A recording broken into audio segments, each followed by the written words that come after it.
Good day to you. One of the big issues in the current presidential campaign or the beginning of the presidential campaign is the massive amount of student debt that exists out there in the economy. Students have an incredible amount of debt. So I thought it would be interesting to start class off by talking about each of your student debt. I thought it would be very interesting to talk about that to demonstrate this problem and tie it into social media. So I have a printout here of everybody's financial data. And let's see, let's take on Nick Polidora first. And Nick, nah, no way, right? Nick, I thought I could pick on you with that.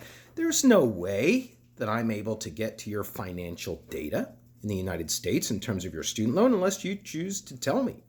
And that's because in our country, as part of our capitalistic framework, we consider privacy of economic information to be of paramount importance.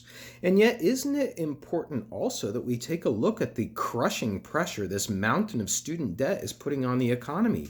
There's a whole class of students who are not able to afford housing as they're graduating now because they're paying over $1,000 a month for their student loans. That is crippling the economy, is it not? Should we not talk about that? Should we not have access to people's individual data when it comes to their loans? It's a tension, right? And it's worth discussing. And that's what this chapter is all about.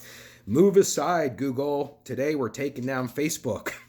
Yeah, we're stripping down Facebook as we start to apply critical theory. Remember, that's what this book is. It's a framework of critical theory and a bunch of sub-theories going to that, like political economy. And we're taking on Facebook today. And let's not forget that Facebook is the most popular social networking platform in the world. And I forgot to look up users. I'm going to look up users. Facebook users right now. Let's see, it's standing at 2.3 billion monthly active users. 2.3 billion monthly active users. In the United States, there's only 335 million people. So the users on Facebook are tremendous, and the data that's being captured there, as we will repeat over and over and over, it's such an important part of this course, is just, it's too big to comprehend, right? The author takes a kind of a shot at the movie Facebook, depicting Mark Zuckerberg and his two other colleagues, two other founders of Facebook, and how they started Facebook. The author claims that the movie really focuses on how wonderful Facebook is, but it really neglects to mention that Facebook benefited from venture capital, millions of dollars in venture capital, because these were guys not coming out of East Stroudsburg, they're coming out of Harvard. Yeah, so it's showing from a political economy standpoint that from the very beginning, Facebook didn't rise out of a popular equality competition environment. So I looked up financial figures too. The figures in the book, they're old now, but Facebook in the fourth quarter of 2019 made $16.39 billion. $16 billion in the fourth quarter. Multiply that times 4, and you have Facebook's revenue for 2019. This is a staggering amount of money. I can't even picture $500 together, let alone 16.39. As part of Facebook's strategy, it has been like all companies in the capitalist model. That's what you're supposed to do. You buy your competition, right? You gobble up other companies that will otherwise compete with you, or you buy companies because they will help you flesh out your vertical integration or your horizontal integration. Your horizontal is when you own many products of the same type. Like you may be a publisher and you may publish 2 different kinds of books. That's horizontal. Vertical integration is when you control the means of distribution. So you may produce a product, but you also control the software as Facebook does to communicate its product. That's vertical integration. So Facebook has bought YouTube, it's bought WhatsApp, which has got it into mobile applications, and it bought Instagram, which many of you know, and lots of other companies as well. Now, next up, this chapter takes on a fundamental term to American democracy and capitalism, and it's a term that by the time you're done reading it is totally turned on its head, which is sort of what the specialty of this book is, to take those foundational things that you just thought were rock solid and appropriate and moral as part of capitalism, is turn it upside down. And one of those concepts is privacy. The book spends most of its time talking about privacy, and there's kind of a loose set of definitions of privacy, and it does help us start to think in different ways about privacy than we currently think, because we think privacy is a good thing, right? We think that your protection of your own student loan amounts, that I can't get to it, that's a good thing, right? That's what we see. But there are different definitions of privacy that will help influence whether we do see privacy as a good thing or not, and whether there is a place for criticizing it. So the first definition is a restricted access viewpoint of privacy. And that says that if you can stop people getting to your information, then that's what privacy is all about. So you are the person who puts into place blocks that let other people get to you. You do that on Facebook. I'm sure you do it on Twitter. I'm sure you do it on Instagram. You can set up who gets to see your stuff and who does not. And there are many ways to do that within the platforms of social media. You can block messages. You can block users. You can block responses. You can delete friends. And even Facebook in and of itself decides whether you're going to see the feeds. And I'm sure the same thing is happening on other social media. So that's kind of a restricted access that you block people. That's how you ensure privacy. A second view of privacy is controlled access. Controlled access is where the individual, it's a slightly different emphasis, the individual is deciding for themselves what they want to share. If you want to share how much you have in student debt, it's up to you. You're in control. That's a different view of privacy. And then there's a third view, which is limited access, trying to balance both of those, because as we shall see, the tension between these two, blocking people versus giving permission, that creates some problems in the social media world. So what are some criticisms of privacy? Let's move to that next. Etzioni, the Italian economic critic, he said that financial privacy is secrecy. It's not privacy, it's secrecy. And the idea of privacy in an economic system has enabled companies in Switzerland, well, actually, they're not Swiss companies, they're companies operating in Switzerland, to hide their bank accounts. These companies could be involved in the trade of sex slaves. They could be involved in the trade of illegal arms shipments. These companies could be involved in all kinds of other illegal practices, and we can't get to it because of Swiss banking privacy laws. And that's really secrecy. Right? That's secrecy because that's in the public's interest, in the world's interest, to find out if money laundering is going on in human trafficking, for example.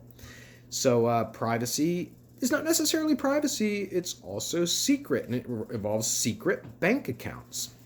And furthermore, Etzioni and our author Christian Fuchs, he's saying that economic privacy, which is the main emphasis of our privacy in this country, we can emphasize that you have the right to your economic privacy, what drugs you take, who you're having affairs with, where you live. We don't care about that information being known, but when it comes to your economic interests, that's economic privacy. And the argument in the book, throughout the book, and especially in this chapter, is that economic privacy is just protecting the rich and companies and the wealthy, because they're the ones who can actually afford to put those privacy mechanisms in place. The average citizen can't do that. So let's unpack that, right? Let's go to privacy and capitalism now, and how those two things work together. We know that privacy is fundamental to capitalism. I mean, think about all the private messages you have all around you.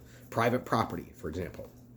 If it's really hot, you want to go for a swim in a Pennsylvania lake, good luck finding a lake that doesn't have private property marked all around. It's not open to the public.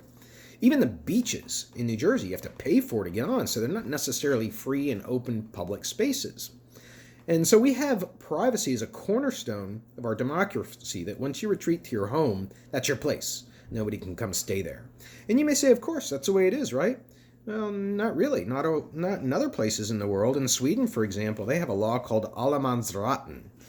And Allemansrätten, or every man's right, should be every person's right, means that you have the right as a Swedish citizen to go stay on any piece of land anywhere in the whole country, even if it's on somebody's property, as long as you stay for only one night, as long as you stay away from the house, as long as you don't damage anything, as long as you leave everything as it was. And so what it does, it frees up the country to move around, but also it says that the country belongs to everybody. It's just a different conception of privacy. In our country, we say, hey, this square mile that I bought from my real estate company, mine, all mine. If I want to say you can't come here, you can come here. So privacy is very endemic, if you know that word, to capitalism. And yet there's an inherent contradiction, because here we have Facebook. Here we have Facebook, founded by Mark Zuckerberg, and this company is offering you the ability to control your privacy, but at the same time, it's selling all this data. It's under the guise that it's offering you privacy, but it's selling all this data to advertisers and even the government, which we'll talk a little bit about later. And yet Mark Zuckerberg, the person who's most well known as the face of Facebook, He has 4 estates that he's bought up around his house out in Palo Alto, California. And so the author, Fuchs, says, obviously, privacy is important to Zuckerberg. Why isn't it important on his social media network? In essence, privacy is only good if you can pay for it. If you can pay for it, great. But there's this inherent contradiction with the book refers to time and time again that our country and social media in our country is based on surveillance. Surveillance is naturally at odds with privacy. You cannot have both privacy and surveillance in the same system. That's exactly what we have going on. And surveillance itself is based on a capitalist ideology. It's based on competition. It's based on monitoring your competition to either prevent or encourage behaviors from your competitors. So surveillance is a mechanism of capitalism that is used for profit making more than it is used for privacy, security, for guarding against terrorism, for making sure nobody's stealing anything from your house.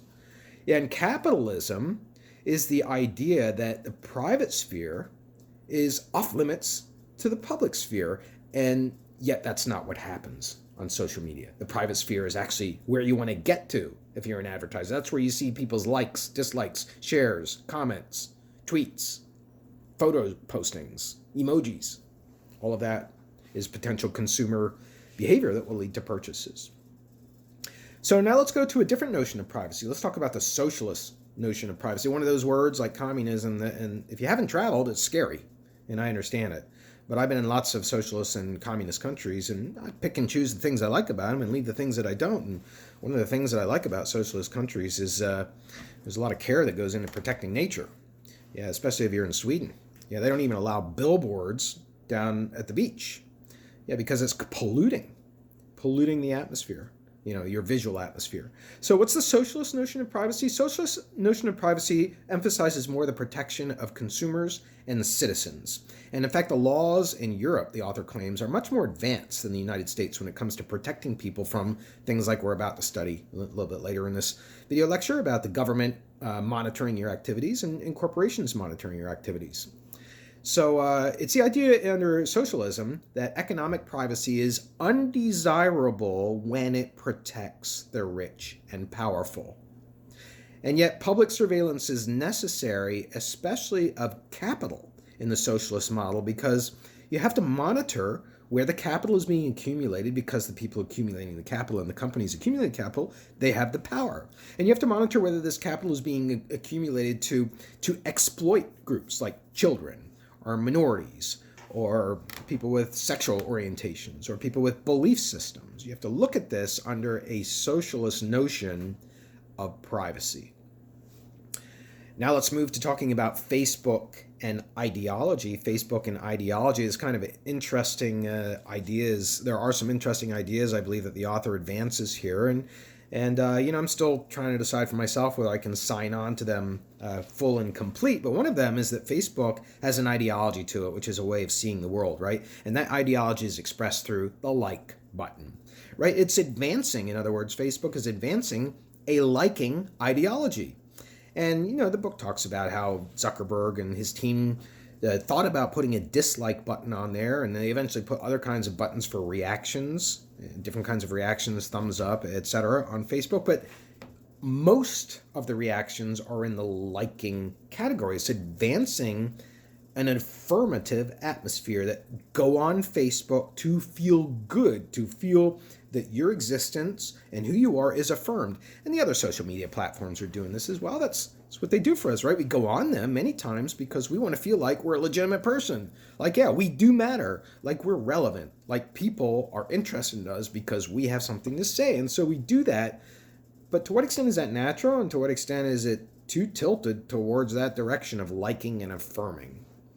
It's interesting also to see when Facebook is discussing strategies for how it's going to change its platform, that they talk about how can we allow our users to express sympathy more or empathy more, and then how can we come up with a button that's going to allow to do that. It's the affirmative atmosphere, which the author chooses a really nasty example to point out how ridiculous that is as an ideology in some contexts, when he talked about how the Auschwitz memorial page, which is a Holocaust site where Jews were exterminated, has a like button on it on Facebook.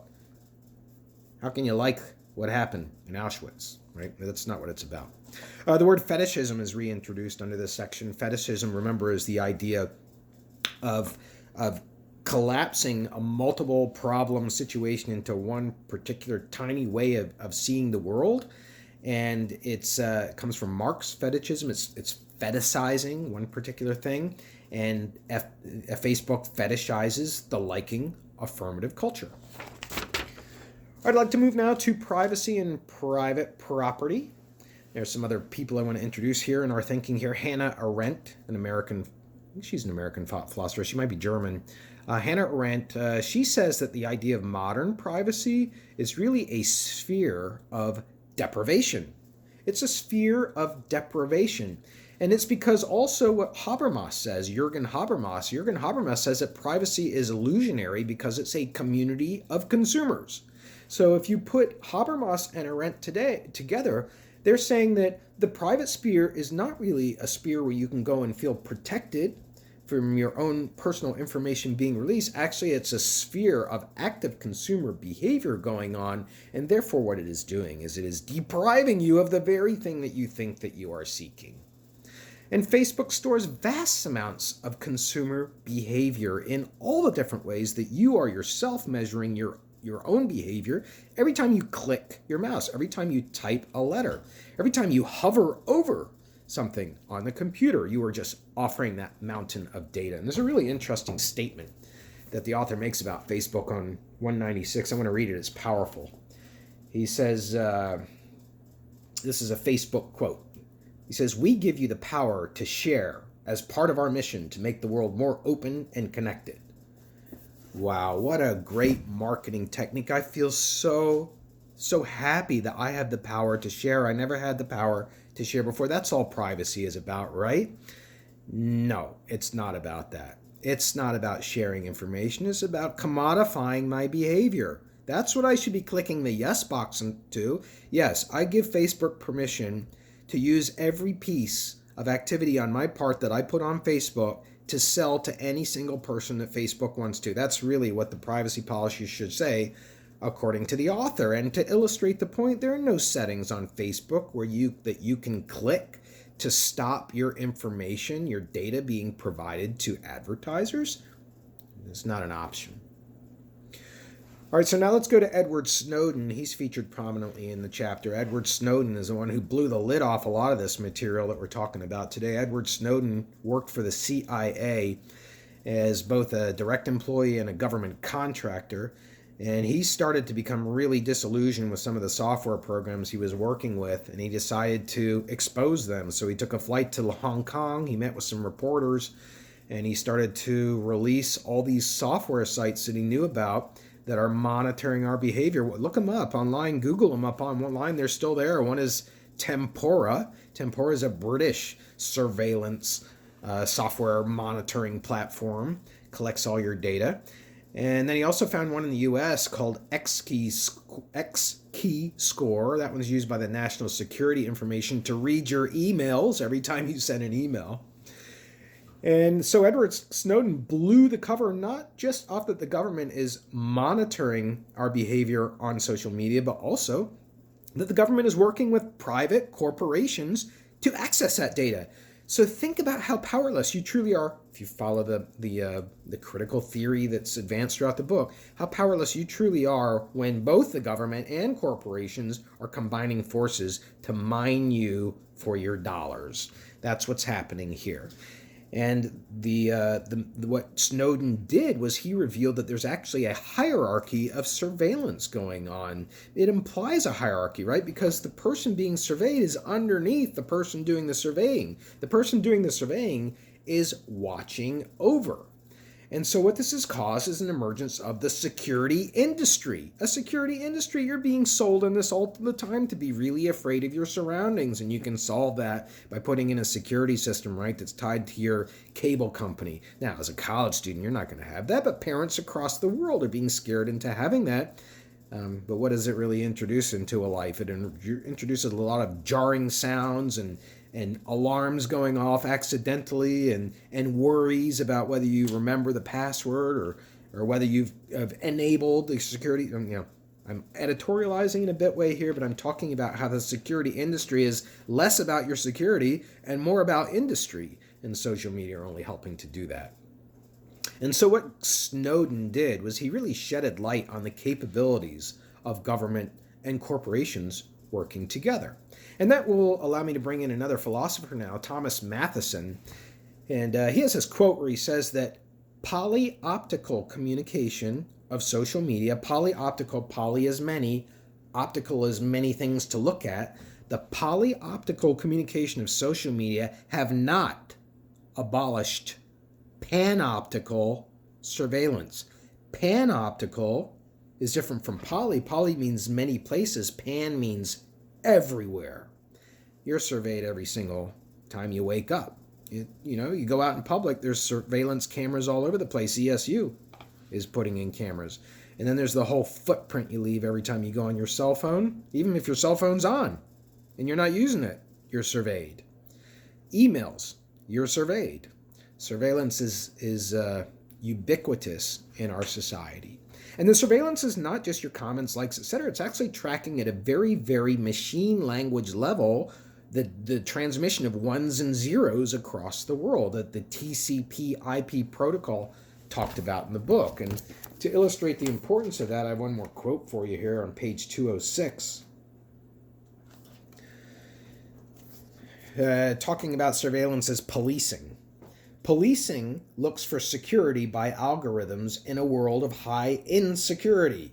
It advances a fetishism of technology, the belief that crime and terrorism can be controlled by technology. Technology promises an easy fix to complex societal problems. This explains the results that the security industry tends to justify the selling of surveillance technologies with reference to the ideological assumption that more surveillance is needed for fighting crime and terror, when clearly the author argues, and you can delve into this yourself, that it's not helping us feel any safer, it's not helping us prevent terrorism. All right, so as is usually the case, the author, which I applaud him for doing, doesn't just take down and criticize Facebook and the other social media entities he's looking at. He also offers, at times, solutions. And so he offers 2 alternative social media sites. If you want to check these out, you should Google them. I did this morning. One is Ello. I don't know if you know about that. ELLO. And another one is Diaspora. Diaspora is a word that means people who have left a nation and migrated to another nation. So that one has an interesting connotation to it. Both of them are supposed to be open source, open platforms, not sharing data for consumer commodification. So you can check those out on your own. That's going to wrap up our takedown of Facebook. Have a great day.